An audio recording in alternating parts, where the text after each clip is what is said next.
Welcome back, everybody, to another episode of the League of Inches podcast. Wednesday night for us recording this, which means only one thing, and that is a Supercoach edition of the show.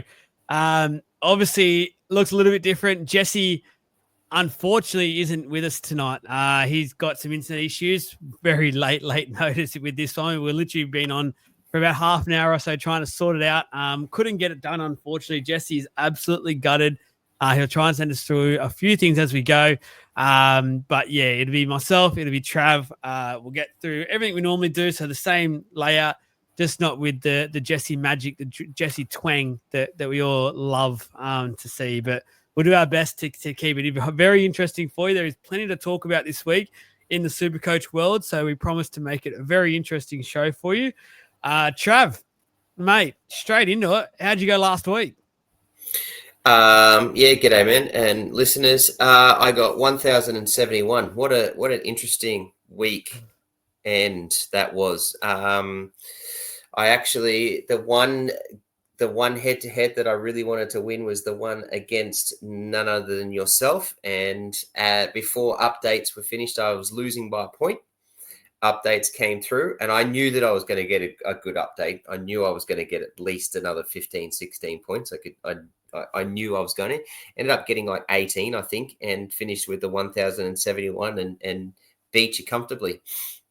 So, yeah, 1,071. Saw green arrows. I'm happy to just constantly keep seeing green arrows. I'm sitting at 30,477. I think I made some really good trades last week. Duffy, my trades in the end, as I finalised, was Duffy out, Sandon Smith down from the duels from the hooker, and I brought in Starling, which netted me 53 points in that because Duffy clearly didn't play. I went Weeks out for Harris Tavita, which by the end of the game, Harris Tavita was, I was sitting there going, oh, yeah, because I think he only had 33 at the end of the game. And I was like, oh, well, that was literally just a cash grab because that didn't work out in my favor. And he finished with 50 in a very late update. Supercoach world needs to pull their heads in, I think. Their updates and what they're doing is very slow. And don't get us started on the draft. And then my third trade was Graham out to Jesse Arthurs. And I'm up until, and I remember sending, I wish Jesse was here for this because I texted him maybe 20 minutes to go, I think it was. And I'm like, oh, yeah, great. Jesse Arthurs looks like a good trade. I'll have to be trading him out again. And then literally 30 seconds later, he goes over for his try. And I wrote a message back going, quick, Trav, delete the message. And he gets the try and scores a 62 and finishes off. So my trades were really good. Again, it was just another one of those weeks where I got most of my reserves wrong. Excuse me. That was an inopportune time to want to cough. I got most of my reserves wrong. So I didn't reserve White, missed out his 87. And I had the reserve on, I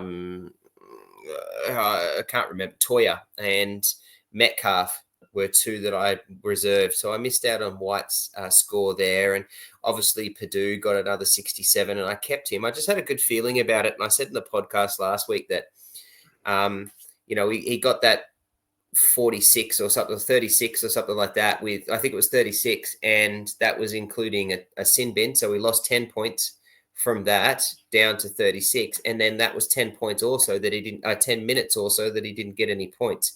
So I just had a bit of a feeling about it. So I had some other problems. So yeah, I like the makeup of my team. I was able to keep Turbo, which was perfect.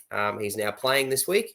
So that was really good. I really like the way my team is shaping up. I've got cash everywhere. And I've got guys that I know, not only have I got cash, I've got guys at good prices now that just above those mid prices that are easy to sort of upgrade. So I'm pretty stoked with how it is. And some of my trades this week or my ideas this week are all just point grabs and I'm ready to go. So that was my week. Sounds like a decent week from something that has been a very hard week for most of the super coaches out there. You mentioned it. I unfortunately didn't have the best week.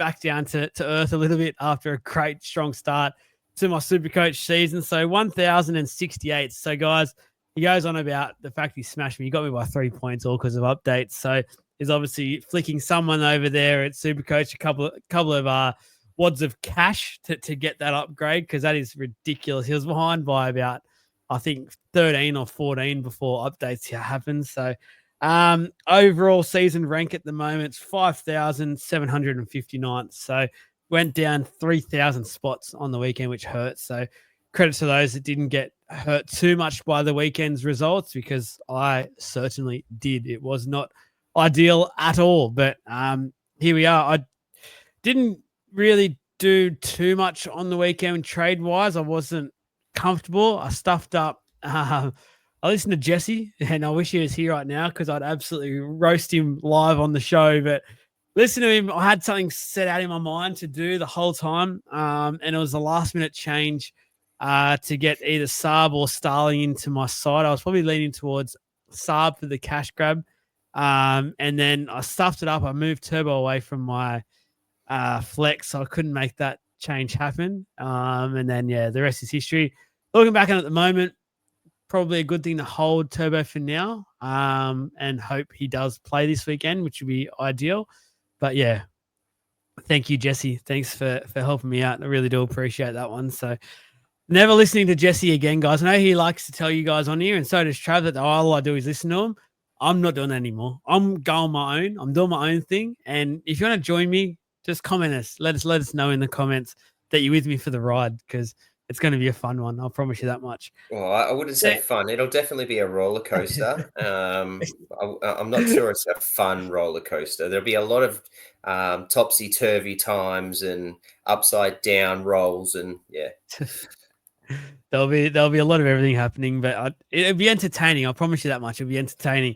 Let's get into the team. At least you're not one of the many percent that captained Cleary for his big 2 last week. So it was a lot. I think it was 16% or something like that. So I was crazy that number, because against the Storm on a Thursday, this is never the play, but I felt like anyway. So I was amazed at how high that number was that actually got impacted by that. So TLT, here we go. Let's quickly get through these team lists from a Supercoach perspective. So Thursday, we've got the Rabbitohs against the Bunnies. So for the Rabbitohs, Humphries retains the number 7 jersey. Alex Johnson returning on the wing.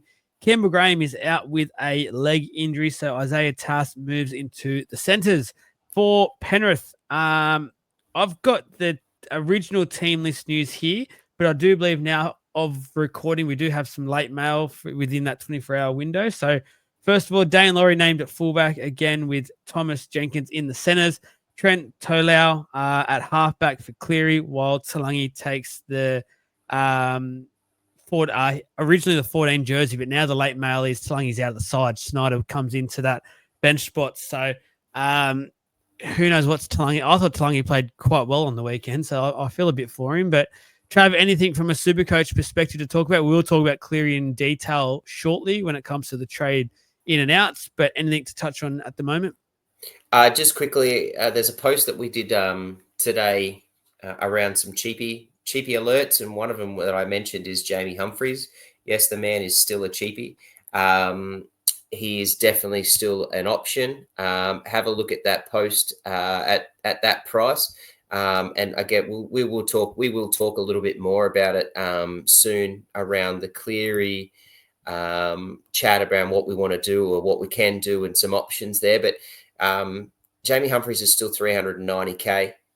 Yep, he's risen 85,000, which is a huge jump, but it warrants when he was bottom dollar, and or not bottom dollar, but he was just over 300k, and he's averaging 67. That's just brilliant numbers from a price like that. He's still an absolute buy. It's just his base stats and what he does is just monstrous. Like, I think he's got something like 97 or something tackles over the first 3 games, with a 43 on the weekend. Like, that's just, that's insane. Definitely still a really good option, an amazing downgrade target. He pumps another 50 or 60 even this week. He'll still have roughly around a 0- average. there's a lot of money he's going to have. He's a really good option. And then quickly, late mail also is Campbell Graham's actually supposed. Word is that he's out for a whole month.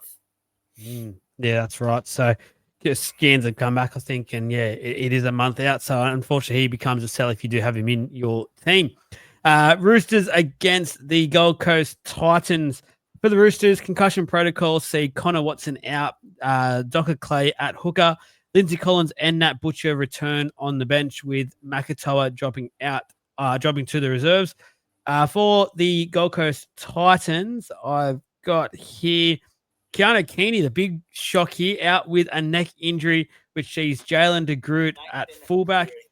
This is the only change to last week's 17 who beat the Knights.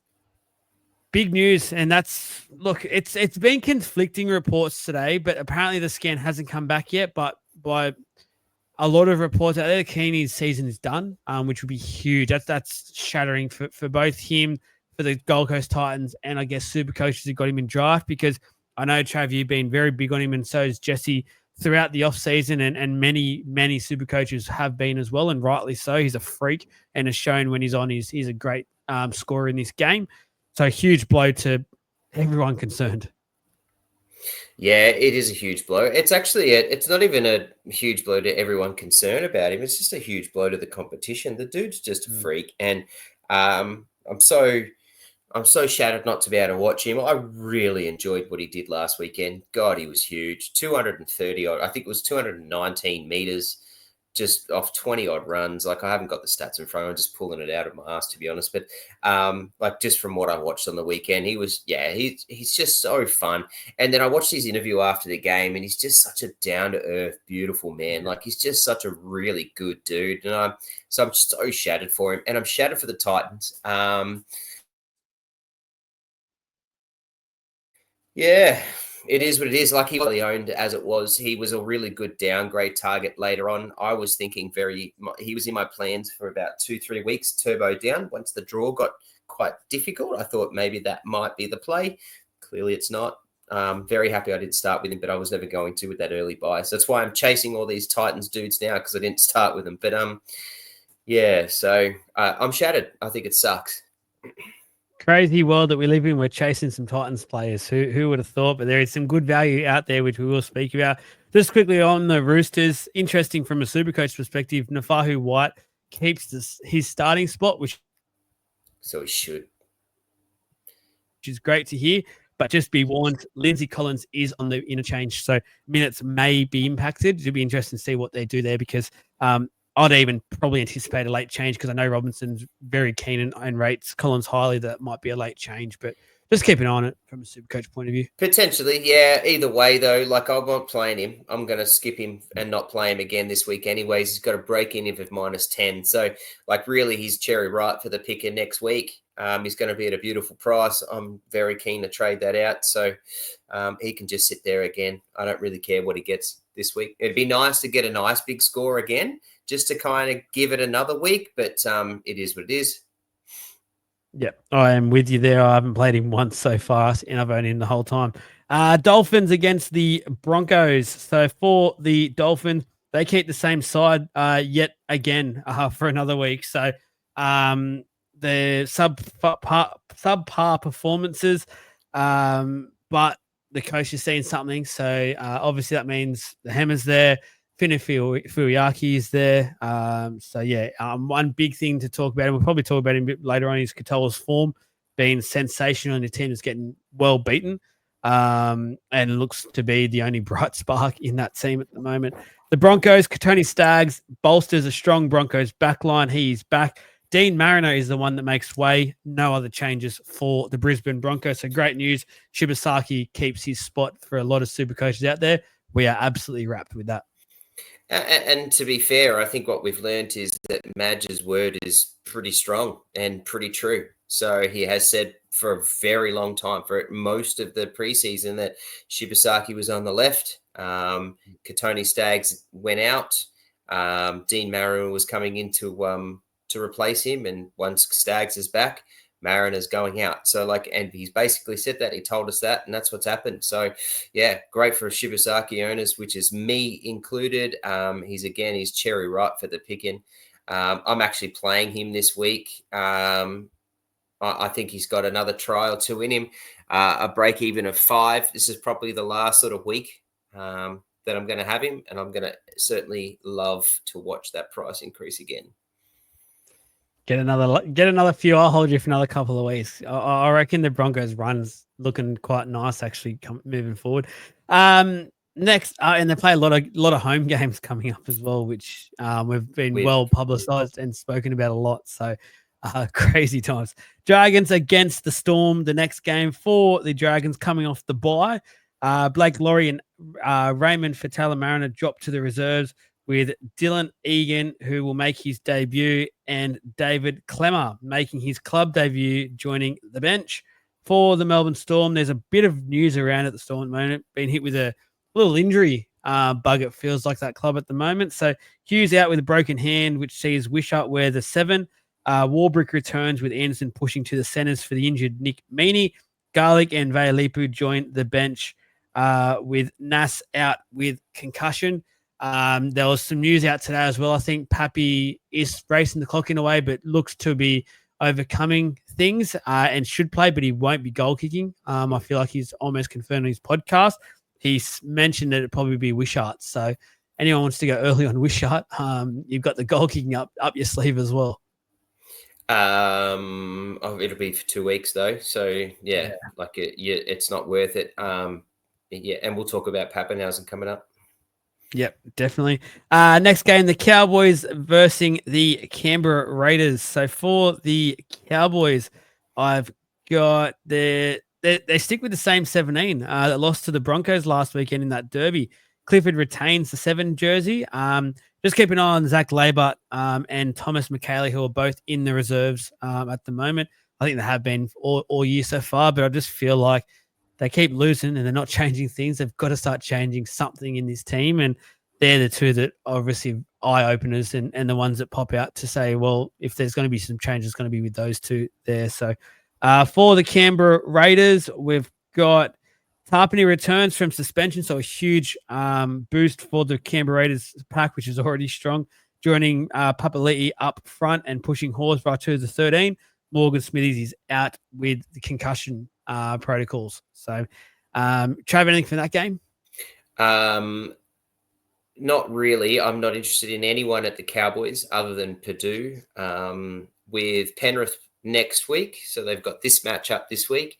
Then they play Penrith. Then they've got the bye in round 7. They've also got the bye in round 12. I'm not interested in the Cowboys whatsoever. I'm very happy, as I said to you at the start, an owner of Purdue. He can just sit there and do a bit of a slow-ish burn. Made 41K last week. Still has a break-even of -10. So that 67 points came at a really optimal time. So I'm really stoked with that. And then in terms of the Raiders, very happy owner of Starling. He's looking to be almost like a season-long hooker keeper for me. I'm just 50. He can pump out 50+ points every week. At that, I might not even bother wasting a trade there. And Matty Nicholson we'll talk about because he's currently the most purchased player. So we'll talk about him in a minute. And great news for those that have traded him in or held him. Tamale is still in the side on the wing, which is great news as well. Yeah, that 25 points he scored last week hurts a bit though. Yeah, it gave him a 69 price and now has a break even of 9. That hurts. But yeah, we'll keep it. Hopefully, against a poor Cowboy side, you can get a couple more tries on the board and keep this run going a little bit longer. It'd be really nice. Sharkies against the Bulldogs. So for the Sharkies, the only team change is Tom Hazleton returns from his back injury, with Braden Hemlin-Ueli out with a knee injury. For the Bulldogs, Dogs named the same 17 who got the win against the Eels. Hayward retains the 6 jersey, and Tupanua still on the bench.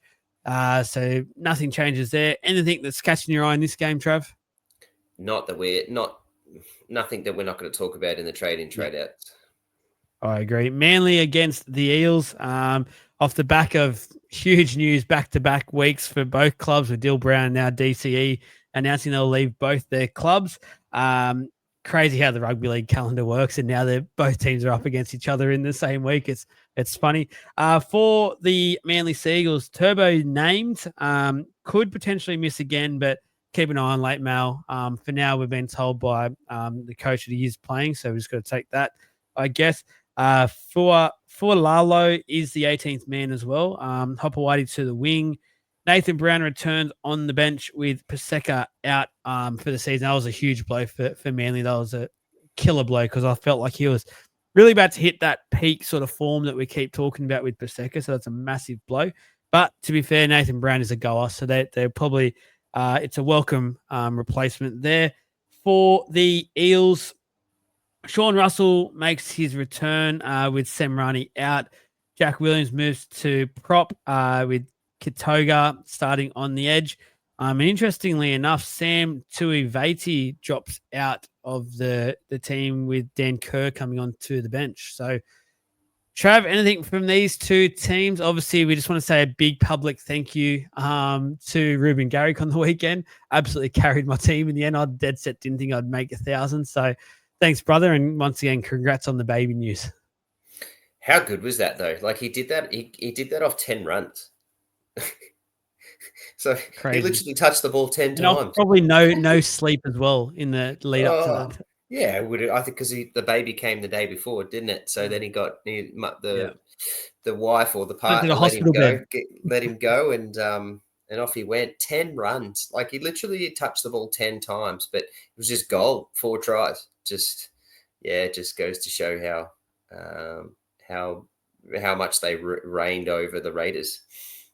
What a beast. What a beast. And the final game, West Tigers against the New Zealand Warriors. For the Tigers, after a solid start to the season, Tigers keep the same side, full strength side at the moment, which is great to see from them. For the Warriors, the RTS is injured, so Rocco Berry makes his return in the centres, pushing Pompey to the wing.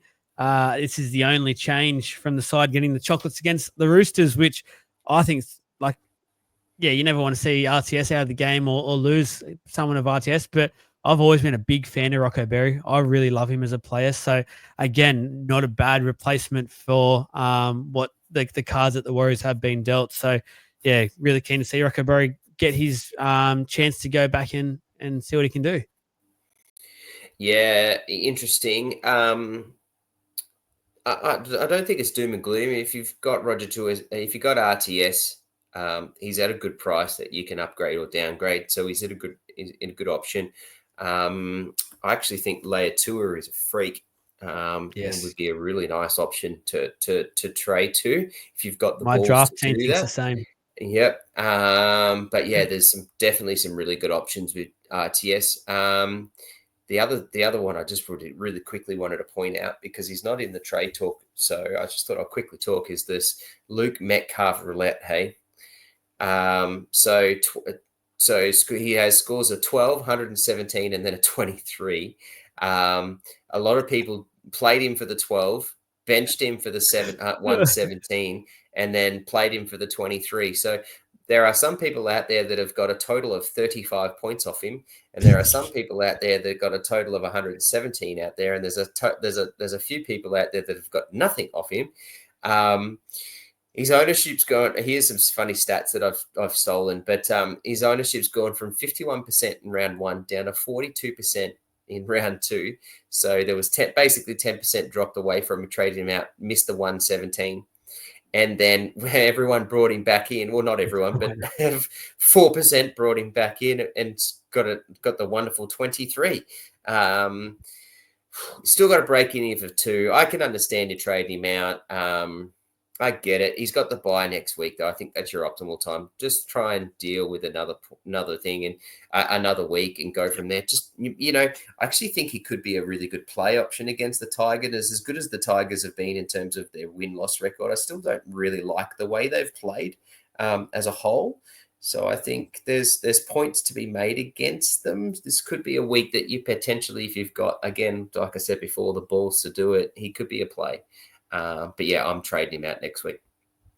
That's interesting. I was about to say the opposite. I was going to say the Tigers are showing good defense so far. They're the best defensive team to start the year, which I know it's only been 3 weeks, so it couldn't mean might not mean too much. But yeah, I'm sort of a fan of what I've seen from the Tigers, but I definitely would recommend holding Metcalf for at least one more week. Get that extra bit of cash, and then that extra little bit of 30, 40K, whatever we can get out of him, might go a long way of getting an upgrade to that top quality keeper sort of player that you're looking at, sort of already trying to bring in those sorts of players. So that will be huge there. That's it from that. We'll obviously talk about a lot more to come. So this time of the podcast, we go to the top traded in and out players. So I'll just get the stats up at the moment. Jesse, I miss you. I miss you a lot. Traded out. Let's start with the traded out, Trav. So top of that list, Nathan Cleary. So at the moment of the time of podcast, I'll let you know this: 18,650 people have traded him out. That's a 9.1%. He's currently 727K, already lost 84K, with a break even currently of 146. Not playing this week for a concussion. Talk to us, Trav. Do you agree with Cleary being the top traded out this week?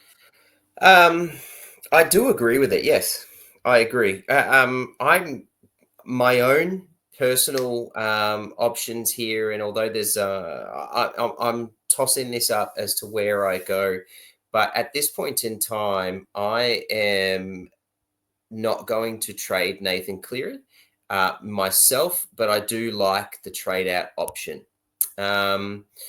So just really quickly, I'll pull up some of my stats that I have done. So he's at 727K. So he's just lost $84,000 off the base of scoring 2.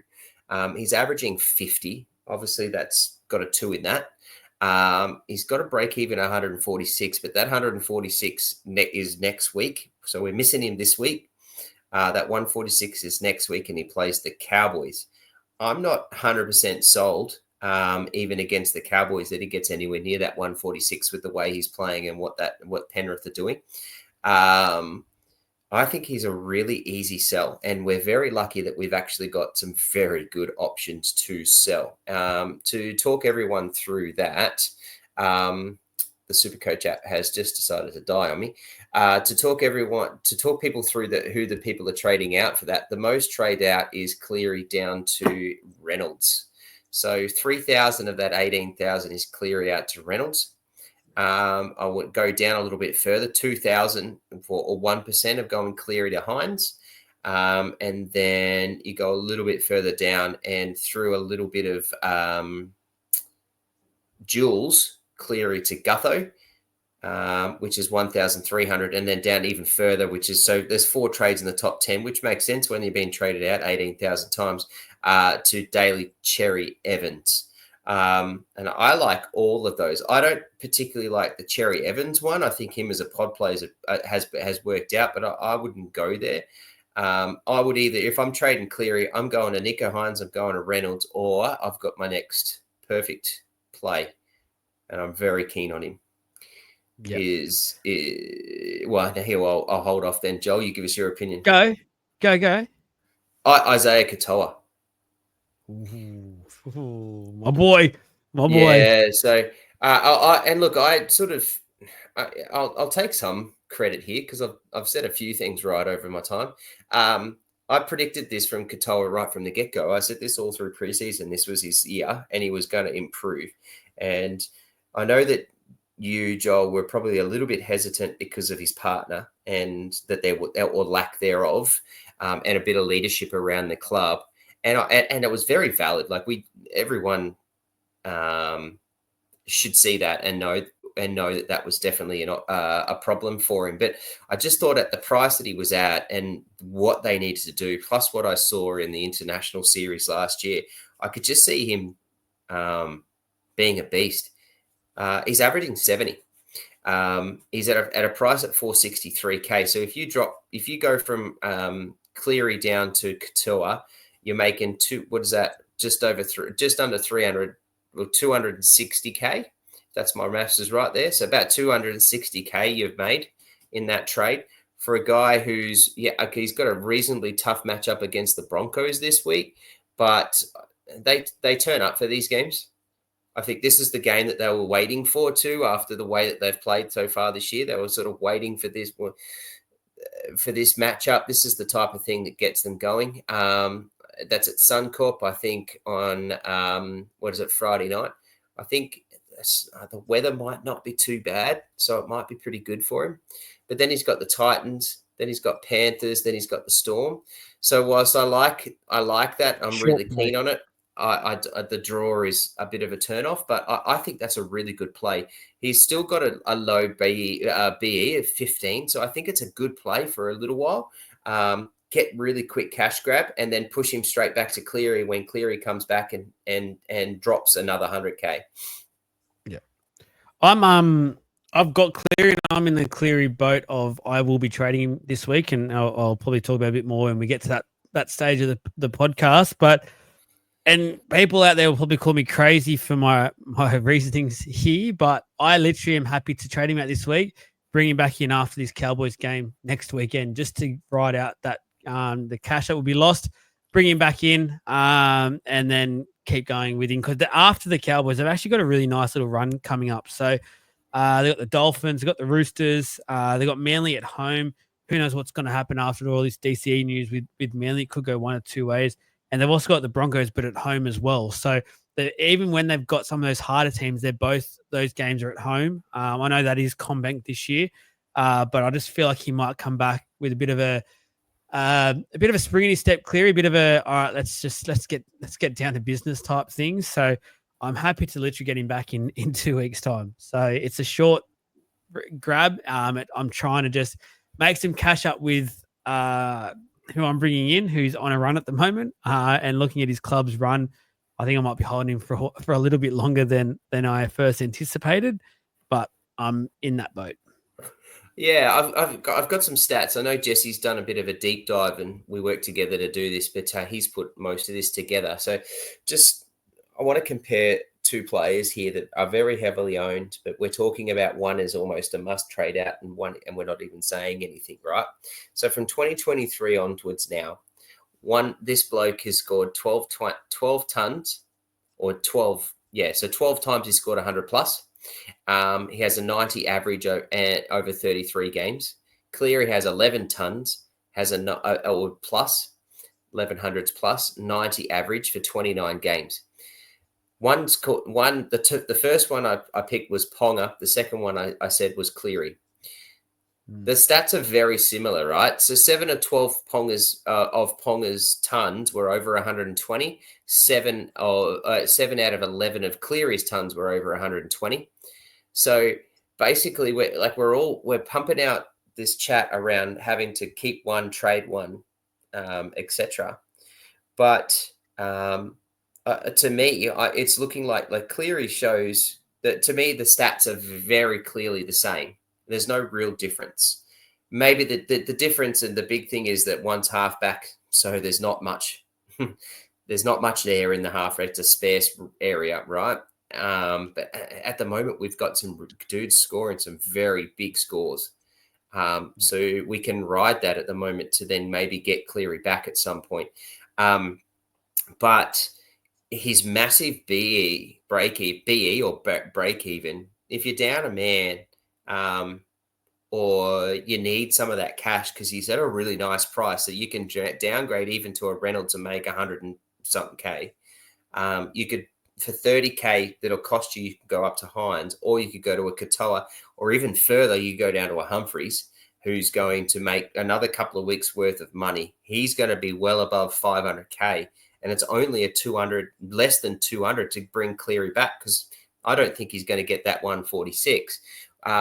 We all talked against the Cowboys. We all talked about, Cleary against the Sharks over at Vegas and thought, yeah, he's going to have a field day, and he got 68. Right, fair enough. Okay, the Sharks turned up. It was the first game, blah, blah, blah.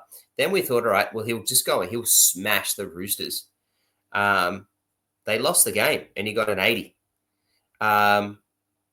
Maybe just Cleary's Supercoach points are just a little bit mythical, and we're he's not so much a must-have anymore, or has he really ever been? Like, he just doesn't play the games enough. Then he sits out at Origin.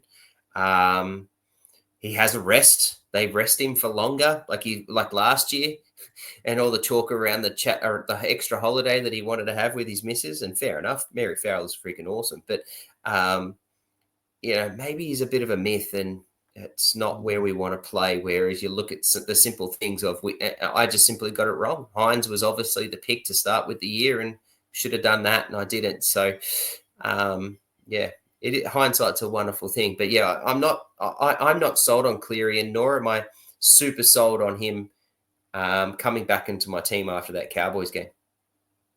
Yeah, it's one of those things as well. I guess you got to count up how much a trade's worth to you, because you could very well end up looking back at the year and you already used 4 to 6 trades throughout the year on Cleary alone through what you've already said. So just think about what's important to you. And if you do get rid of him now, what is the perfect time? Is it to get him back in a few weeks' time to then lose him, as you said, at Origin time? Who knows what's going to happen? But yeah, it's a huge discussion point. But at the moment, the top traded out. I feel like we can both validate that and we can agree with where that is going. Second on the list, Roger Tuivasa-Sheck from the Warriors, 553K at the moment. Didn't lose any money. 16,500 people have traded him out. That's 8.1%. I did that this week, so I'm with you there, guys. I'm happy to get rid of him. He's obviously out for 8 weeks, so you can't hold that. That's crazy. There is some value in and around the center wing position at the moment as well. So it's an easy downgrade option to generate that cash flow. So in my opinion, makes absolute sense. I'm not going to dig into this one too deep. No, it doesn't need to be. There's lots of good options. You can go down to Howarth. You can go down to Tuipulotu. You can go up to anyone, really. You can go down even further. Yeah, Tua's at that good price. Rogers at that good price. It has to be traded long-term injury. Yeah, no, I agree. Third on the list, Kalen Ponga from the Knights, 797K, currently went up 7K. 13,350 people have traded him out. That's 6.5%. On the buy at the moment, comes back to a run of the Bulldogs away, Tigers at home, Sharkies at home, Warriors away, South away. Where do you think here, Trav? I think he could go even further and say then the Titans, then Para, then he'll probably play Origin. So then he's got the game against Penrith he's going to miss because he'll be on Origin duties. Will miss 13 more than likely because of Origin duties, and then comes back for what do I think about this trade? So this is where I was getting to last time. So just before, when I was talking about Cleary and comparing the numbers, Cleary's number 1 and Ponga's number 3, and I'm looking at Ponga and thinking why. He's still got a break even of 75, and he's got a pretty good run. I'm not worried or concerned about that Bulldogs game at all. The Bulldogs are, whilst their defense is their defense, they've got a few injuries. They've got a lot of dudes out, and they're not coming back by next week. By the time you're looking next week to probably offload or start to think, because there's lots of chatter around a Turbo being traded out as that draw gets harder and dealing with some of the injury concerns that he might have. And I just can't see a world where I don't have both, or at least one of Ponga and Turbo. With that BE of 75, Ponga will get that, or potentially can get that really easily. It gives them another week to get these guys back. Last week he went into that game against the Titans missing 4 of their frontline pack. And that's a big deal for a Knights team. So, we looked at how bad they played and what the Knights did, and we sort of reviewed that. And so do you on the Sunday review. But they'll have those guys back, other than Dill Lucas. They'll have them all back. So I think that makes a big difference. I don't like the trade of Ponga at the moment. And whilst, to be fair, everybody, Ponga is currently traded out of my team, the more I analyze it, the more I'm probably going to bring him back and do it a Cleary down instead. Yep. No, very, very valid there. For Dylan Lucas, obviously a 6-week injury, 616K, 10,600 people, 5.2%. I did this last week, but people are then getting on now and just after the news was confirmed. Luckily for me, it was confirmed. But I again don't need to delve into this too deep. He's got the painful one. I was loving having him in my team. It hurts this one because he was a gun for me. Losing that duel hurts as well. But I validate this one, and I can understand why you're doing it. Yeah, definitely. Hello, Dylan Lucas into the Travis boys in round 10 for sure. 100%. Fifth, look out, Jerome Luai, 5,800 people, 2.9%. Currently 509K. Just lost $72,000 and a break even of 121. Averages 31, mate. 54 against Newcastle, 19 against Para, 20 against the Dolphins. Just like it's a no-brainer. Trade him. He's got to go before you end up losing a whole nother 70K. And he's on just shy of 400. Like he has to be traded while he's got some value. The trade for 100,000 from Luai to Munster is almost a no-brainer, which I can't quite see what that trade is. But to me, I reckon most of that 5,000 or almost all of that 6,000 will be Jerome Luai to Munster. Yep, for sure. 6 is Kobe Hetherington, 5,800 people as well, 2.8%. 359K did make 21,000. Break even of 36, but I guess we all sort of pre-warned that. I think Jesse had a big write-up of him in the off-season saying the numbers didn't really match up for him. He didn't quite see it, and it looks like that has ended up being very true. Yeah, that's a no-brainer. Get rid of him. I mean, 21K is probably not going to do it again, do anything. It's just going to sit there and fester around. Yeah, no, I agree. Tom Duffy's next on the list, 198K. Or no, Bonet is not in the team anymore. 5,800 people again, 2.8. I'm unfortunately in the boat at the moment. I still got him. I'm stuck with him at the moment. I just can't quite I couldn't make it work last week. Didn't get around to it on time, which I was spewing about, but it is what it is. Work it out as I go. There'll be someone that will pop up. There will be, and it's not dire straits, really. He's not losing money. He's not an AE nightmare. He's just sitting there, and, who knows? He might potentially come back bigger and better. He might go and kill the Q Cup. Cowboys suck. Peyton gets fired. They bring him back in.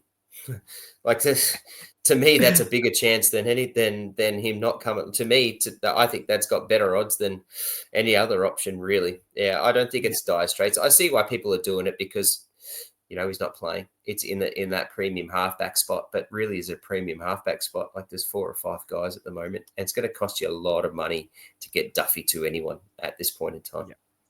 Yep, that's what I'm in a pickle about at the moment, waiting to hopefully see one of these guys fall down a little bit lower and it's a bit easier to get to.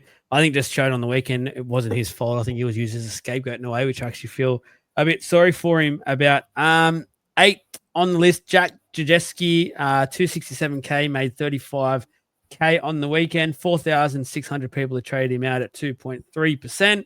Currently has a break even still of 34 against the Dolphins. I don't know, Trevor. If I had him, I'd probably hold him at the moment.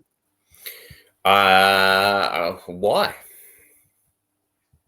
I just think he's still got a little bit of money to make. I think he's got a little bit to go, and I like the Broncos' run at the moment. I would, if that's one of the players that you literally you're at the point where you have to get rid of him, fair enough. But you got the Dolphins, you got the Tigers at Suncorp next week, you got the Roosters at Suncorp the week after, you got the Warriors the week after that. I don't know. I reckon he might be able to get another couple of tries. That's what he has to get points. Off the back of an 80, he got a 66. And then the issue that is the last 2 weeks, he's only got 49 minutes and 33 minutes. If he was getting 80 minutes, and I could see, and we all heard that he was getting 80 minutes, I wouldn't even think about getting rid of him. But if he's only going to play 49 and 33, we all know the stats for him and what it was going to be. His points per minute is atrocious. It always has been. He's just not that good a player, to be honest. And for Supercoach wise, and so therefore, yeah, like I see it. Like I don't think the minutes are going to be there for him. So therefore, I think the opportunity and percentages to get a try are very much limited. I have no problems with trading him out. I think if you were going to do it, you'd be pushing it up and going to Nicholson, which is a big trade, but it's going to cost you 70. But it's going to make you. It'll make you that in Nicholson's first price rise. So, you're going to break even there with that, with the potential that Goz actually loses points and doesn't even get to that 30 because he's not getting those minutes. So, I don't mind the trade. Yep. No, you've sold me on it. Get rid of him, guys. I don't know what I was thinking. Number 9 on the list, Reece Walsh, 679K. Just lost 58K. 3,700 people have sold him, 1.8%. Has a break even of 149. I agree with this one. I think I'd never once have said in the preseason I'd start with him. I don't rate him as a Supercoach player. He's an absolute headache, in my opinion, that I just don't want to go near. And I can understand people getting off now before it gets ugly. Yeah, you just don't want to get him until when he's under 600K, which is more than likely what is about to happen. Yeah, I feel for people who are Welsh owners because of that 9 that he got 2 weeks ago, and then everyone went, "Yep, all right," and he actually got bought in a fair bit last week, and because everyone, oh no, he's not gonna bomb out again, and he didn't really do much again. So, yeah, unfortunately, people are going to trade him, and so they should. It's just too much of an ebb and flow, especially when you've got Pappy potentially. I mean, to me, Pappy's not an option at the moment without the goal kicking. But for 30K less, you actually make money. You're saving money of 30K. You can go Walsh to Gutho, and Gutho will be almost 100K more expensive after this week. So, yeah, it's a no-brainer to me. Then get yourself ready to bring in someone called Latrell Mitchell over the next couple of weeks who looks ridiculously fit. Ridiculously fit. Last on the list for the trade outs, Connor Watson, obviously out this week with concussion protocols, 587K, 3,600 have sold him, 1.8%. Currently a break even of 51, but again, yes, he is out this week. This is probably one, if I could, I'd probably try and make it work. I just feel like it might be a bit of a trade you regret making because I don't know. What are your thoughts, Trav? I'm a bit up in the air with this one. Still a break even of 51. He's averaging 62, so more than fair that he'll get that 51 next week. He's at 587. I don't think he's ever really going to get much lower than 587, and if anything, he'll get to above 600. But he's missing 1 week for concussion protocols. He doesn't have a bye until round 10, so he's got 5, 6, 7, 8, 9. I mean, you paid up. Most of these people put him in the hooker spot. You've paid up for him. Surely you've got a Starling. Surely you've got someone in. Even for the weeks in Smith or Memo. Ellis has proven they can. Yeah, that's right. Ellis has proven he's got 50s at least in him. Sam Smith's got a decent matchup this week. Could potentially score.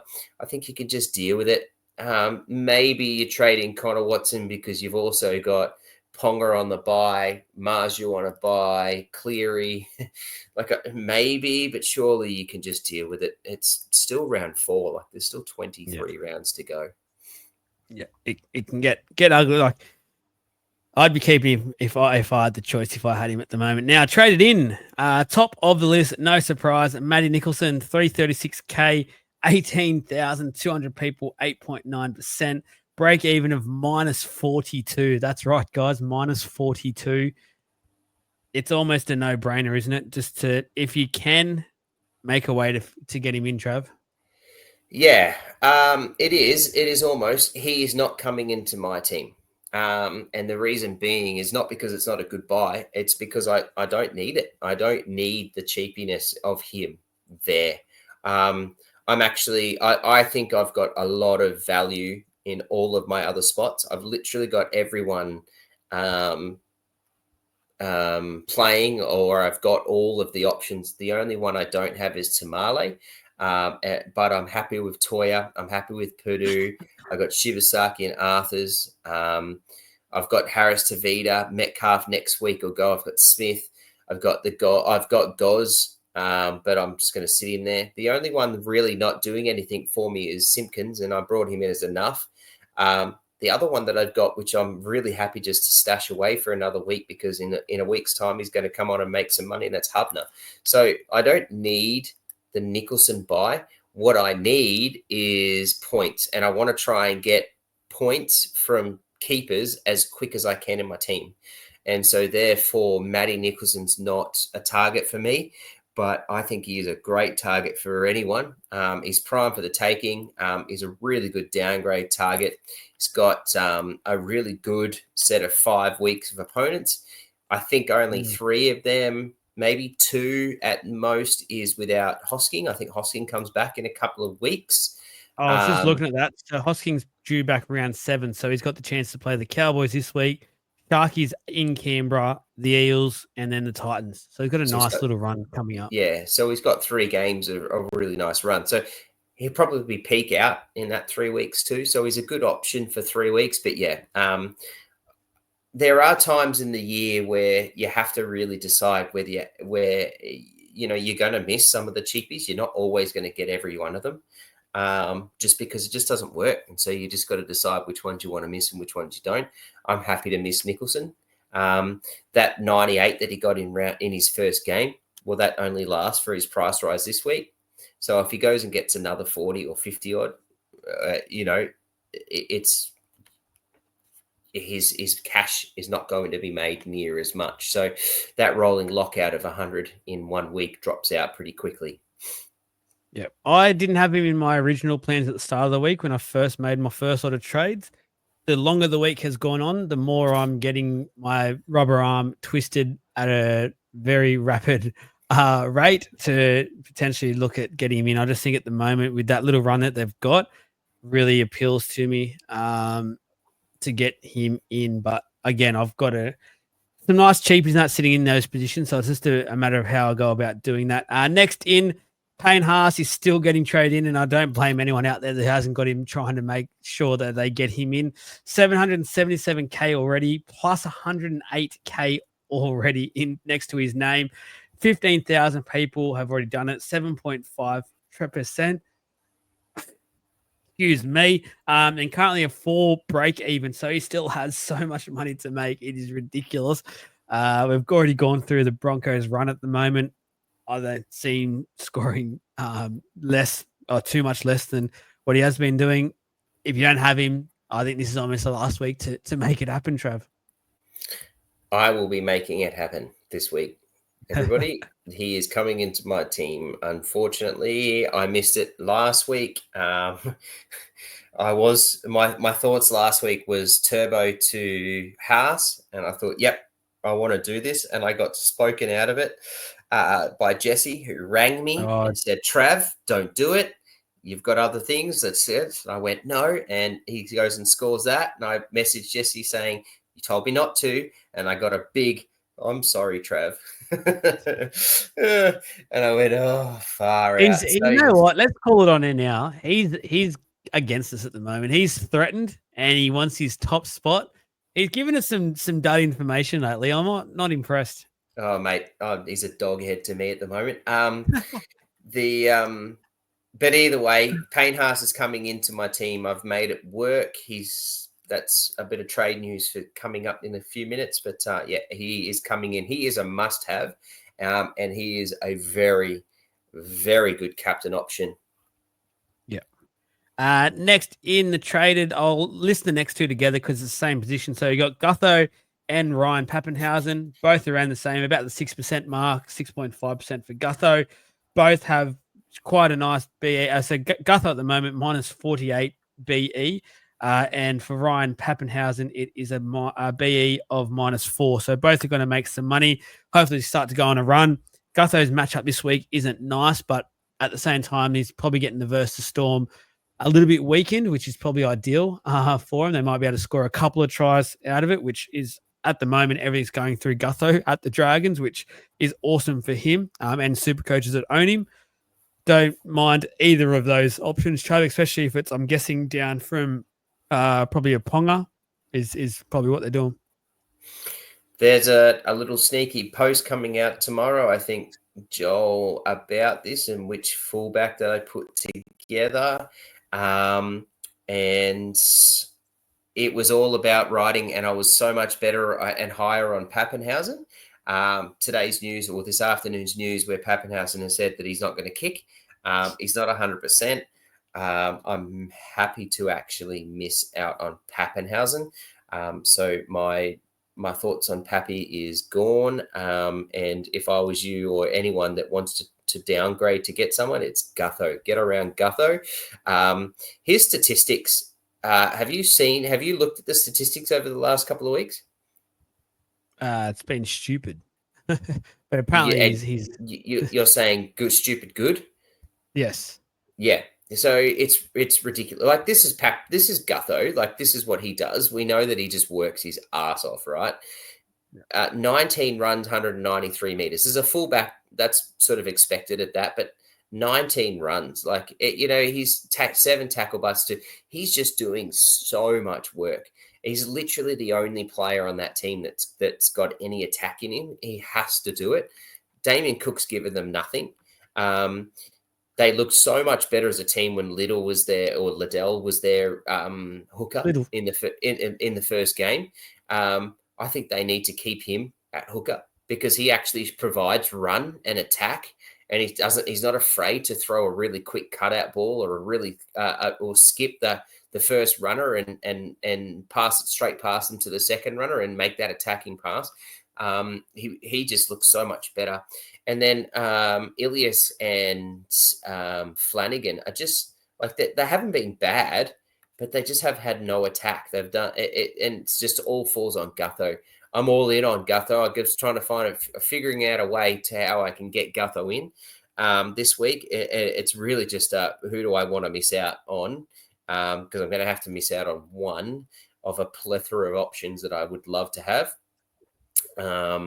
But yeah, I'm trying to figure out right now how to get Gutho. I'm all in on what he can do for everybody this week and moving forward. I think you hit the nail right on the head. Really, they coming up against I don't think they beat the Storm this weekend, but it won't be a beating like people predicted. I think it'll be a lot closer, and I think a lot of that'll be because King Gutho. And they've got a decent run coming up. So obviously the Storm this weekend, and they've got the Eels, the Titans at home, Manly, Roosters, Tigers. Like there's actually a legit argument where you could say you could hold Gutho if you get him in this week for literally all of those games and be quite confident he'll score relatively well. And comparing against the top echelon of fullbacks we've always had in the game, he could be right along with them throughout this whole time. So could put people into a really good set. And then all of a sudden you're thinking Origin time, and Gutho won't be playing Origin, and he could be someone that you hold along there. And he all of a sudden could turn into a really crucial player for you, at least to get through for the next month or two of Supercoach. Christian Tuipulotu is number 5, 552K, 5.9%, minus 54 BE. That's in itself speaks volumes of why everyone is getting him in. Give us the money. Sort of, again, speaks for itself, I guess, Trav. Averaging 113, 128.99 against, two That's decent. why he does this, guys. That's why he does this every try. He's just giving super coaches the money. That's it. 128 against the Bulldogs in his first round, and then 99 against the Rabbitohs in his second game. At the time, obviously 2 good teams. So 2 games, 4 tries, 1 try assist, 6 line breaks, 13 tackle breaks, received it 35 times. So had 35 runs over the 2 games. 207 running meters a game, over 414 total. It's just a freak. It's just a freak. Yeah, at that price, at 552, like if you're an RTS owner, that's a no-brainer. I'm a Jermaine Asako owner, and that is my trade that I am making this week. Asako worked out for me round 1, but has given me nothing since then. And I'm just not liking the way that the Dolphins are not being very high on that. So he's gone. But Tuipulotu, freak. I agree. 6 on the list is Tino Fa'asuamaleaui. Getting him in before the price change. He's got the jewel as well, 531K, a -4 BE. I am very big on this trade. I myself am doing it. All for it. Yeah, same. All for it. But this is how I started the preseason. I was going, yep, when he comes and plays in round 4, I'm getting Tino in. This is what I wanted. I'll deal with the hit. Do I think he's hurt me not owning him? I don't think he has hurt me not owning him. That first round of the 100, I sat there thinking, but then he only got the 60 last week. And so it hasn't hurt me, but I don't want to not have Tino anymore. I've got to have him. So I'm finding my way to get him. So I have my options, and I'll talk about that in a tick. But yeah, get him. Must have. And again, that jewel for me helps me a lot moving forward. I feel like it's going to do me the world of good. So yeah, getting him in right now. 7, Adam Reynolds, 612K. Already made 111K, guys. 5% are doing this at the moment. Currently has a 3 BE. Again, all for this trade, and it's obviously people going down from Nathan Cleary. Sheesh, man, he averages 98, 105 against the Roosters, 69 against the Canberra Raiders, and then 120 against the Cowboys. Like, real rehash it, right? These next 3 games, Suncorp, Dolphins, West Tigers, Sydney. By the way, the game against the Dolphins is an away game. So, it's not technically, but it's still freaking Suncorp, hey? Then they go to New Zealand, then Bulldogs at Suncorp, Penrith at Suncorp. Like, their run is just immense. Look, there's a scare, and I've had a few people in my private messages talking to me who chase me for advice. And by the way, everybody, I love giving it. I do it at least a dozen times to a dozen teams over the last few weeks, but every week. But and a couple of them have said, yeah, but I'm scared about Adam Reynolds' injury history. I'm like, what does that matter? Like, my whole mind frame has changed. I'm not fussed about injuries. I'll trade them out. Like, if that's the way it is, that's what it is. Yeah. You're going to get Reynolds. If it's only 1 week because he goes and gets himself injured this week. Well, he's going to go up another 50, 60K. So, like, I'm happy to have that. And that's just an easy trade. Trading back to Cleary next week. Like, yeah. So it's just, yeah. I love this trade. I can't do it myself, but I'm highly recommending people who do have the options and the teams that I've got. I love it. Take the risk, guys. You got to take the risk to be in it and make these bold plays. Jamie Humphries, 390K. Trav's already mentioned Jamie Humphries a bit in this podcast. 100% agree with it. Still making a fair bit of money. The BE is -24. Again, all for it. Yep, happily. Yep, can see it.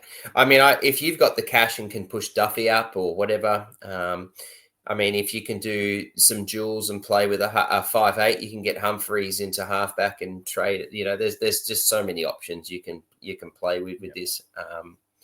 He's definitely a good choice, even with the tough run.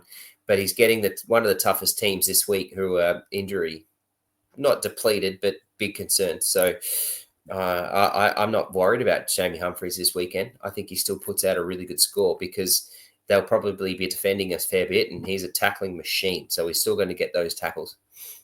Yeah, no, I agree. 9th on the list, and I think this is, to me, telling me how good of an options there are this week for trade-ins to have this guy at number 9, because I love this trade. Again, it is one of mine that I am doing this week, and that's Cameron Munster. 609K, hasn't had his price rise yet. 3.2%, currently has a BE of 31.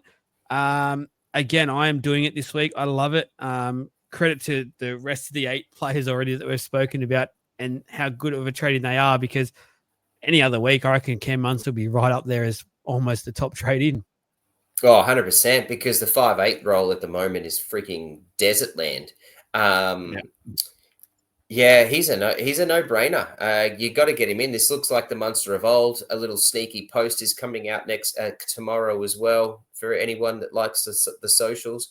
Talking about this, I'm certainly very high on him. Break even of 31, averages 80, 2 good scores. I think the Hughes injury just makes this so much better for me. The ball's going to be in Munster's hands a lot more, or if it's not a lot more, it'll be in more attacking positions and what he wants and how he needs, how he wants it, which is just going to be perfect. Munster's prime for the picking. I want to get him in, and I want to do it now. And happily, everybody get him in. The Storm run is just juicy too. So you got the Dragons now. They've had a couple of tough games. Or no, they didn't, because they played Parrot. They had a tough game against Penrith. But then you got the Dragons, Manly, which is a game that I don't like. That's at 4 Pines. Then we've got Newcastle, Dolphins, Rabbitohs, Canberra, West in the next 5. Like that's just prime picking for Munster to just be the mad dog and turn it back on again.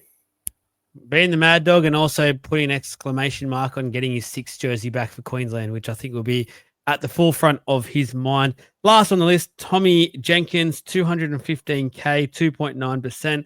Currently has a break even of -46. Thoughts? Off one game. I hate it. Don't do it. I wouldn't do this yet. Surely you've got other problems. Surely there's other problems. It just doesn't make sense. And you just don't even know whether he's going to play again. And last week he was pretty good. He got his 90, but he was playing fullback. This week he's named in center. So let's just see. Yeah. Go and have a look and see what happens. Clearly, if it's not Edwards, they prefer Laurie. And it makes sense. Laurie's not a bad player. But clearly Laurie's healthy. Jenkins played himself into a keep his spot. So they put him into the centers. Obviously he's gone and that's right. Obviously he's gone and taken the role of Casey McLean. Casey McLean's could have played. So he doesn't have a good game this week. He'll be an easy target to drop out straight away. So yeah, just don't go early. Not like I've just got a rule: don't go early on cheapies. Yeah, no, I agree. What about our captains and vice captain thoughts for this weekend, Trav? So I think there's a few players that definitely pique my interest. There's obviously the huge player that you could, if you done last week, you were loving. That was Payne Haas against the Dolphins this week. And funnily enough, I actually think the other front rower this week, Terrell May, is a sneaky option as well against the Warriors. I think he wants to just prove he's one of the alpha dogs in this competition, going up against James Fish-Harris and Mitch Barnett. What a better time to do it. That's a really hot option for mine. And then for me as well, Tommy Trbojevic is a clear choice. Parramatta, Sunday Arvo, Brookie. I've heard there's a very high chance of rain though. Just watch the space. Watch the space for him. Mate, Trav? Mate, I have that place can be a pool. He's playing, and Turbo will still score 5 tries against Para this weekend. Like, I just more so wonder if they'll risk him. If it's going to be that wet for his hemi, I don't know. You don't want him on the Brookvale track in the rain. With the Brookvale track's one of the best in the rain. That's what all the talk is. Anyways, I've currently got the chat. I've got the C tag on Turbo, and that's not going anywhere unless he doesn't play. I'm happy to have him even in the rain. I think Hines as a C option is a good option against the Bulldogs for those owners. But I'll be VCing Haas against the Dolphins into a very clear and easy C for Manly. I do like the Terrell May shout out. I took a shout out for him last week, and he dominated, and he got a 73. So unfortunately, Terrell May's dominating, but not getting monster scores. But I'm very happy to have that 78, 87, and 73 in my team. But yeah, I don't mind the shout out, but I'm just not sure he's got those monster captain scores. Yeah. No, I agree. I've actually done the exact same thing with the captaincy and the vice captaincy. What are we up to? Up to our trades, hey, for the week so far. Well, I'll go first because I've got this. I've had this locked in from the start of the week. To be fair, I've probably changed it now. By the time we get off this show, I'll probably go and do some changes. Again, be on the Legends group to see our confirmed trades before the week starts. But for me at the moment, my trades were this. So I was going straight Nathan Cleary to Adam Reynolds. I will be still doing that trade, so that's not one that will be changing. I went RTS to Cameron Munster via Jules because I've got Adam Dewey at the moment. So I'm happy to go and put Adam Dewey into my centers for the time being. I think he's playing quite well, scoring decently. So I'm happy to play him there as long as that means I can bring in Cameron Munster, who I think the time is right now to get him in. And then I've got Kalen Ponga at the moment. So I've actually got the top three that we spoke about but traded out. I've actually got those three. And via the flex option, I've got Tino at the moment, but that's probably the trade at the moment I'm tossing up. I might try and do that another way if I can do it. At the moment, it has freed me up to go attacking next week with 391k at my disposal, which looks amazing. But at the same time, thinking logically, thinking about that run that Newcastle has coming up, surely Ponga can't play that bad again, and he can score some decent scores there. So that's mine at the moment. I'm using my first boost of the year. Just need to get some players in with some green arrows to their name, get some cash flow, but also bring in some players who I think are going to score quite well moving forward as well. I'm starting to, as Travis said, I'm actually starting to think that way as well about just getting some points now on the board and starting to go that way and long-term keepers as well. So Munster and Tino are two players I want to just keep for the whole go. And at the moment, looking at the run, I'm happy, injury prevented, obviously, to have Renault in my team for at least the next couple of weeks. So, Love them. Love those trades. I am currently sitting on, and this will change, and I have said this to the legends in a few groups and things that we've got. This has come to my decision about 3 hours ago after 5,000 trade outs and different options. And within the last 3 hours, I've traded it again, but this is the one I'm going to tell everyone that I'm sitting on because it's my favorite. But I can see myself doing something different. I kind of talked myself into doing this in this podcast. Preston out, not liking what I see from him. I've just happy to lose that. It was not what I thought. I think he's playing okay. The problem is just that the injuries is just not allowing Preston to be freed up. And so therefore I've got to go. I'll take the 20k that he dropped from me. He's straight to Tino. So I've made 50k off that. Not happy with the way and the play of his Psycho the last couple of weeks. And to be fair, I didn't really like what he did in round one.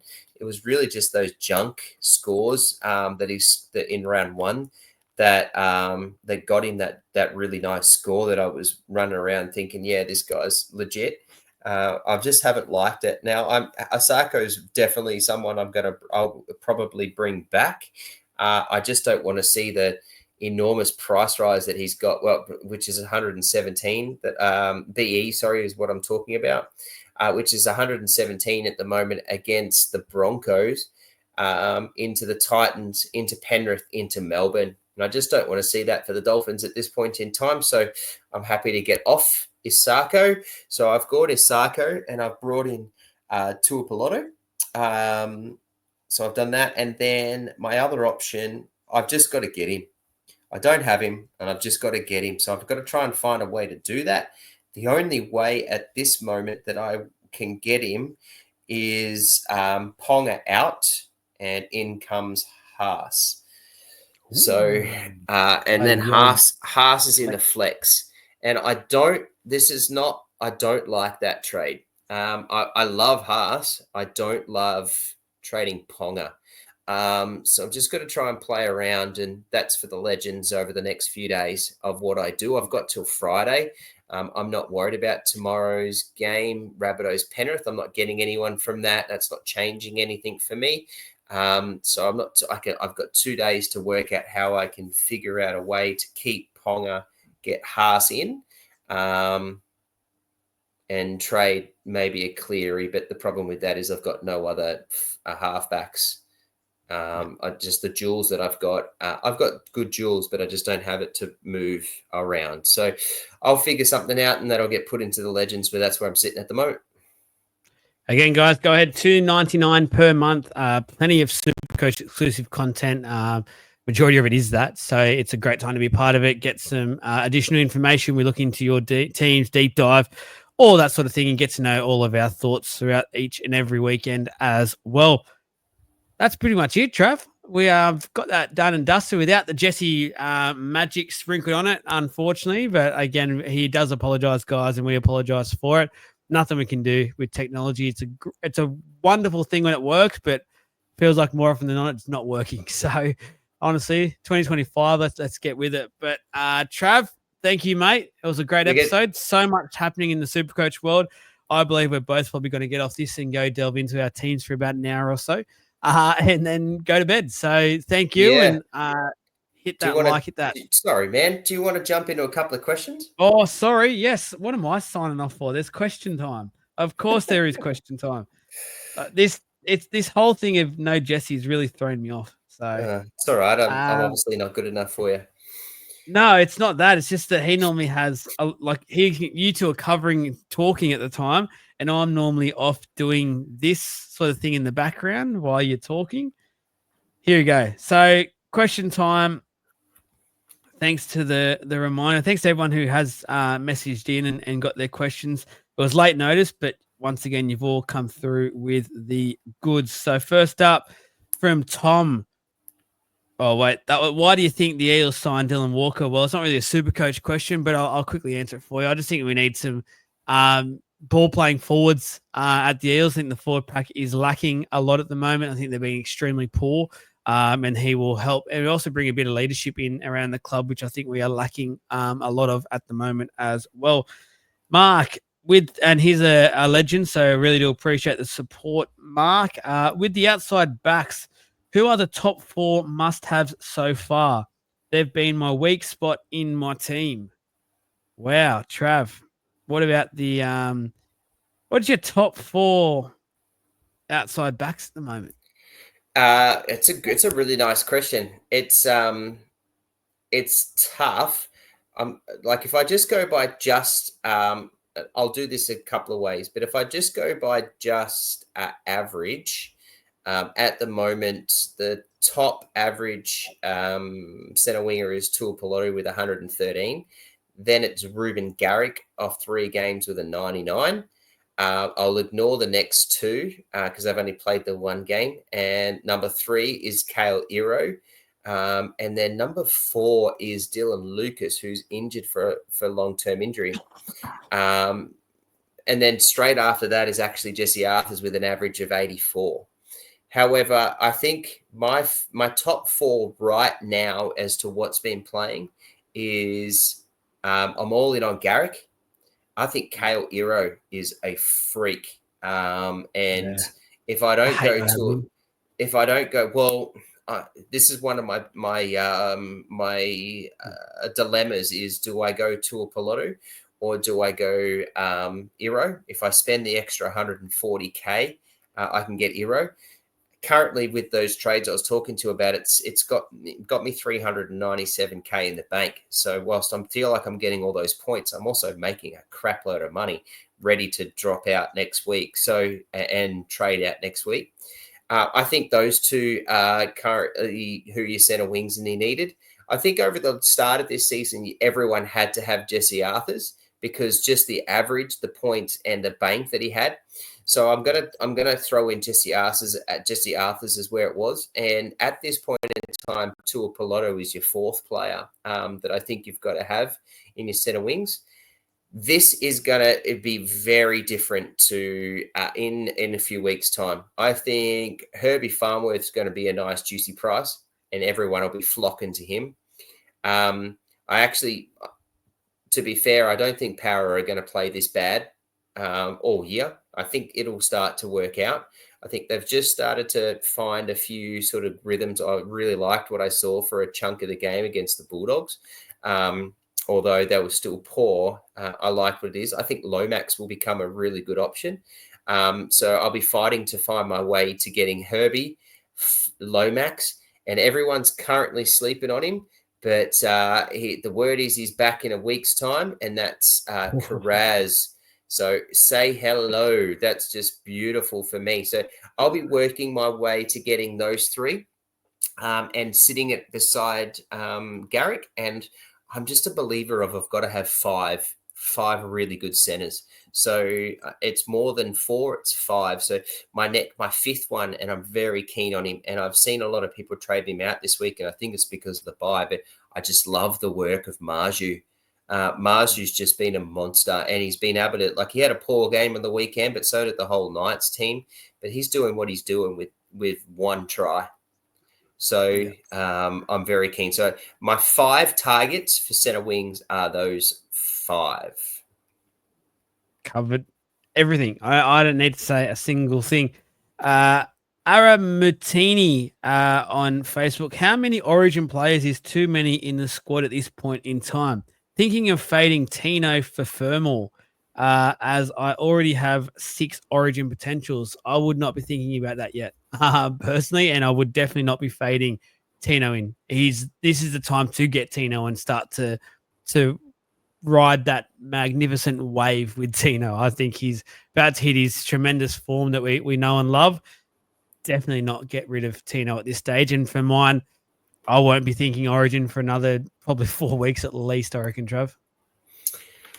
I like the question. I like the forward planning. I think you can plan for Origin now in terms of making some decisions.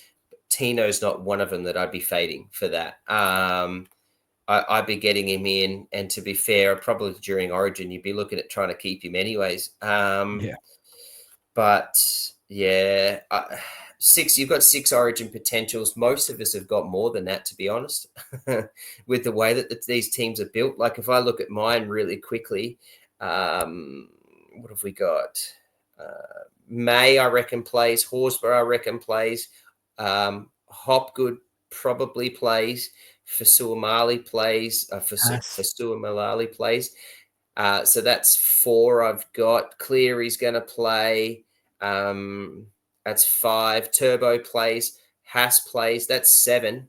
I've got 7 just quickly, and then I'm going to get a couple more in over the next couple of weeks. So, yeah, for me, I don't think – I mean, it's good to plan right now, and if you've got one option against the other and they're a bit of sideways, you can probably go against it, but Tino's not one of them to make that decision just yet.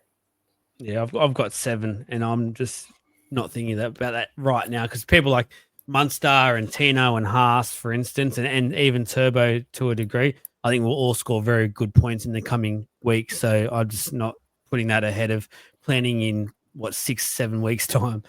Steve Lumley, is it more important to hold Cleary or chase Turbo?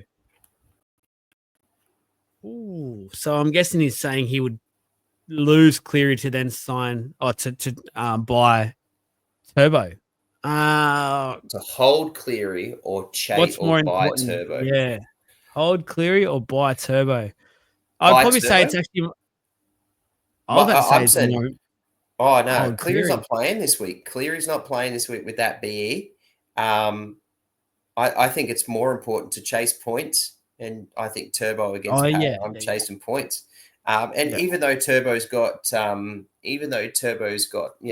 tougher run coming up, it's still freaking Turbo. He's still got the potential to put up. I mean, he scored 100 against every team in the comp bar the Storm, and I think that stat was he's got a 98 against the Storm. So, I'm chasing points. I'm taking Turbo. Mark Hayward, if we have Burton and RTS injured, or any high-price player, should we be trading a like for like or downgrading to focus on cash generation still? Great question. Absolutely great. And I think it's a question that a lot of us are asking ourselves at the moment. And me and Trevor have mentioned it a few times this episode so far about now are starting to think about the point side of things as well as the cash gen. That's still nice. I think that's still an important part.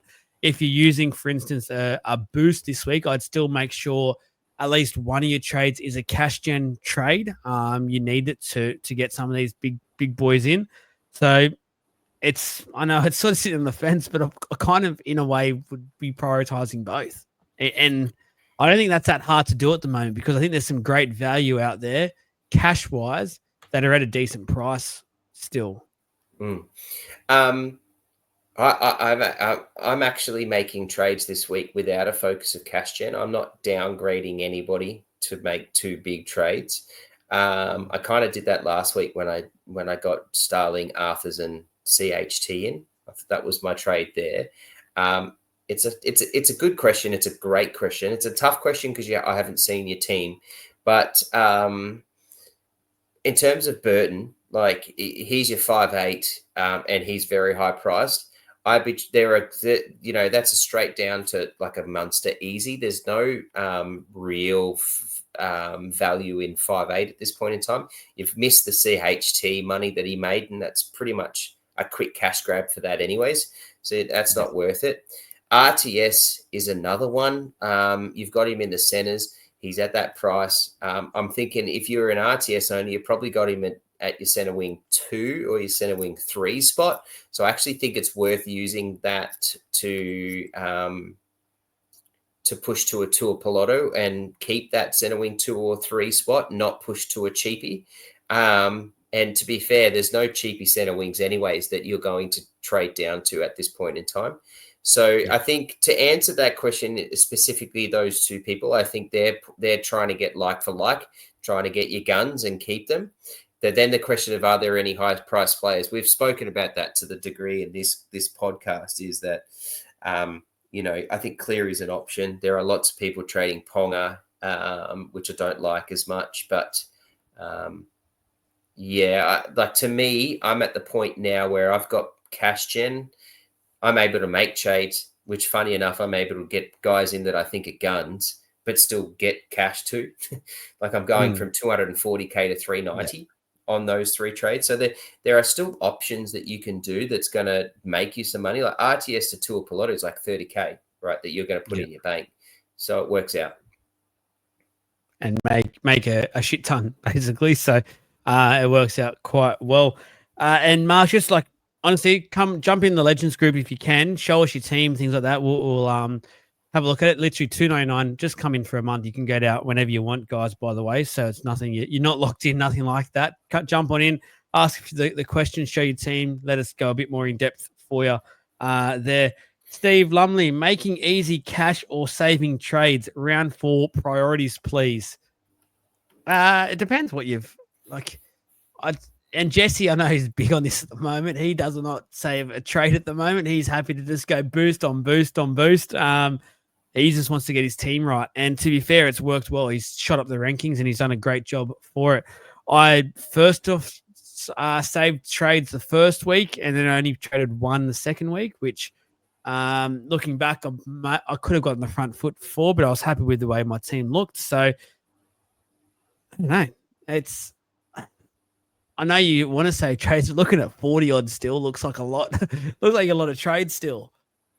Yeah, it is. It's still heaps of trades. To me, I want to make trades to dudes that I'm potentially keeping too, which helps in the long run. Yeah. So I think at this point in time, this is where you need to make trades. You've got to pump them out, get the trades, and use them. Use your boost, because you should probably only used one so far. If you've used 2, think about whether you're going to use a third. I'm not sure it's the right time, but yeah. No, Jesse didn't use the boost in round 2, remember? Oh, that's right. He was all talk. Yeah, he is. He is all talk. I think this is the prime time to take these trades and use them. Get your team set up. Really push. Yeah. Try and get those. You should already have those cheapies. So it's now trying to push around, getting some of these other guys that are not working out for you or a couple of injuries to push up and around. Absolutely agree. Jason Murphy, with Keeney out for the Gold Coast, do you see any potential in JC? That's Jaden Campbell. Trav? 100% I do. He's one of my other things in my plan on my whiteboard to bring in potentially instead of Haas, JC in the flex, and then next week push JC out into 5'8", trade Metcalf to a fullback. I've started to think that way as well. I love it. I love that play. My concern for JC, though, is if Foran comes back, or when Foran comes back, I feel like Brimson will probably go to the fullback spot now. And once that happens, and then Foran just demands more of the ball. It's just the way he plays and what will happen. And I wonder if that takes away from JC and some of his potential.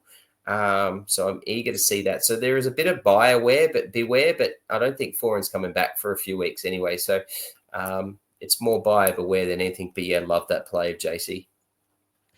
The pod move for me, I'm looking at Brimson at the moment, and I feel like he might go back to. I think he will go back to fullback once Foran is back, and I feel like I really like that.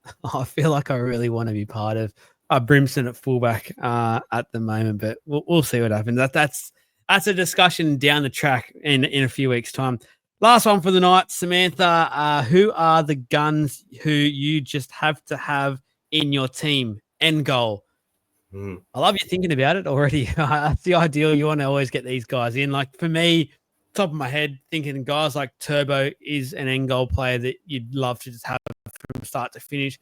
I guess the same in a way with Ponga, even though we're both at the moment got Ponga as a trade out, funnily enough. Someone like Tino and Haas, I think, are both sort of end game players. Munster, if you can just get him in now and hopefully just hold him out and just have that good sort of backup 5'8" to help you get through Origin period. Cleary is one, but obviously that's a different one because of an injury and a big cash drop. That's not saying you don't want to keep him. He's an end goal player, but there's a chance there to save a bit of money, make a bit of money, things like that via a trade, which I find is value and worth doing. They're the ones off the top of my head. Then obviously you got people like Garrick, who I think is just a keeper in center wing. When Kraz is fit, he's almost one of those guys you just have to get almost straight away and not even wait to see what he's like because he'll just come back and do an 80-odd games from the get-go. So for me, they're the ones that off the top of my head, Trav, that I can think of as sort of those end goal players that you just try and get in ASAP. End goal players, or ASAP. Yeah, basically you covered it all right now. You've pretty much covered it. I think end goal, it's an interesting question. And this will change over the year. End goal for me in hooker is Harry Grant. End goal in the front row is I've already got Team A, but I think I want AFB as well. End goal in 2RF is I want Katoa and potentially Yo. I'm already got Tino, but Tino is one of those ones that you've got to look at. I'm not sure Cleary's an end goal halfback anymore. That halfback spot's quite open now. Reynolds may not get injured, and he might have locked that spot away. So, you never know. Hines is playing unreal, so very happy with that. I think 5'8" end goal is Munster. I spoke about the wingers, and then my end goal for fullbacks and the flex is I want 3. So I want to get my end goal, and what I'm trying to do, and I've been talking to a few people about this, is fight your way to getting 3 fullbacks, 2 obviously in your spot and the 3rd flex. So my end goal is to get a 3rd fullback. So I'm thinking at the moment that's obviously Turbo, Ponga, Latrell. Yeah, no, I agree. It's funny always saying the end goal because like you think about just Supercoach is a funny game, and like at the moment we're talking about the fact that Gutho's almost a must-have player to get in and generate some really good things for your team, which 3 weeks ago we would have called you crazy for even suggesting that. So sometimes as well, you got to just think on the run and go with when the cash is flowing. And that's the huge thing about this game. The more you can generate cash flow, the better your chances are at making those big game changes towards the end of we all like Trav said, Harry Grant is a must-have, but in my opinion, it's post-Origin. Like, get me through to Origin, and then literally that first week, we always know Green goes on those runs, and that's when you want him. So it's just always trying to think the game and get some of those end goal players in for sure, but don't always just be full on focusing that. Always watching what's happening with cash wise and people losing cash, things like that. So. Yeah, there we go. I can officially sign off this time now, Trav. Thank you for the reminder. Sorry, guys, we got to the questions in the end. Jesse, we're missing you, but we know you'll be back bigger and better. He'll be in the Legends group. I think he's already put a message in there from a quick message. I just quickly seen I was logging on to Facebook. So anything you want to know from Jesse, directly message him, message that question that he has posted in there for the Legends. But you'll see plenty of Supercoach content coming out in the next 24 to 48 hours. There's plenty to discuss. Again, hit the like, hit the subscribe button, share it out, let your mates know about us. Growing so quickly, it is ridiculous. Again, shout out if you are looking to sponsor, please send us a message via our social media pages. Email me, joel@leagueofinches.com.au. And we're happy to have a chat with yourself around your business, get you some social media exposure, and go from there. Trav, good night. Good luck with your Supercoach planning. We've got plenty to do. I'm sure of it. And we will speak to you all again next week.